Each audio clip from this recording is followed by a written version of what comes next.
Nous avons organisé aujourd'hui la 5e édition de la Semaine de la Science autour de la thématique Shaping the Future.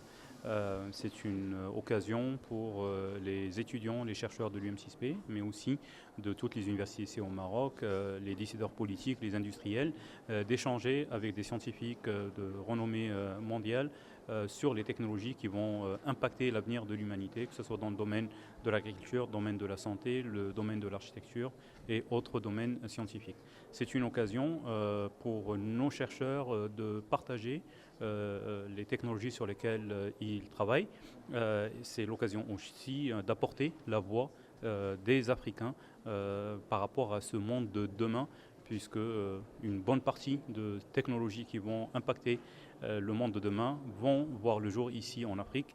Et c'est une opportunité, la Semaine de la Science est une opportunité pour que ces esprits puissent dialoguer, puissent échanger, puissent enrichir cette réflexion en ayant ce regard africain sur ce qui va impacter l'avenir de l'humanité.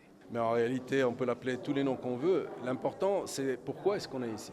On est ici pour avoir les meilleurs scientifiques du monde qui se mêlent avec nos scientifiques qui sont aussi au top de leur profession et avec nos étudiants. Et chaque année, nous parlons d'un sujet particulier. Cette année, c'est Shaping the Future, c'est-à-dire donner forme à l'avenir.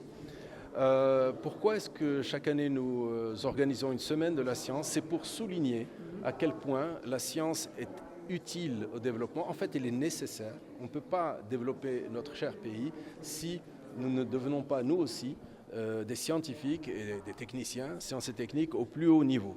C'est la condition sine qua non pour le développement. Et l'UM6P a été conçu dès le départ par ceux qui l'ont imaginé dès le départ comme une université basée sur la recherche scientifique, mais sur la recherche scientifique de pointe. On ne fait pas de la recherche d'il y a 20 ans. On doit être réellement aux frontières de la science. C'est ça l'ambition. Dès le départ, ça a été l'ambition de l'UM6P. Et c'est pour ça que nous organisons chaque année une semaine de la science pour souligner pour nous, pour nos étudiants, pour nos professeurs, que nous devons rester alertes, nous devons continuer à travailler pour être au top de la science dans tous les domaines. Et c'est la condition qui permettra à notre pays de passer du statut de pays émergent à un pays développé. Nous y croyons et nous le ferons. Le choix de la thématique, c'est donner forme au futur, Shaping the Future, donner forme à l'avenir. C'est une thématique très actuelle parce que tous les départements qui sont ici, d'une certaine façon, sont en train de donner forme à l'avenir, puisque dès qu'on découvre un produit, ça va être utilisé dans l'avenir. Quand on fait de nouvelles méthodes de production, d'agriculture par exemple, c'est l'avenir. Mais il faut y penser de façon critique, parce que les gens qui ont inventé le plastique il y a un siècle n'avaient peut-être pas imaginé le désastre qu'est devenu le plastique aujourd'hui. De la même façon, pour l'intelligence artificielle, tout le monde est en train de se précipiter. Ce matin, j'ai entendu que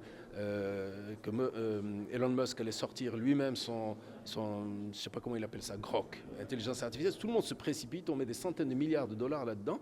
Et finalement, on peut se poser la question, est-ce qu'on en a besoin? Est-ce qu'on doit le faire? Quels sont les dangers? Donc, Shaping the Future, ce n'est pas simplement dire, ouais, regardez, c'est formidable, on est en train de créer l'avenir.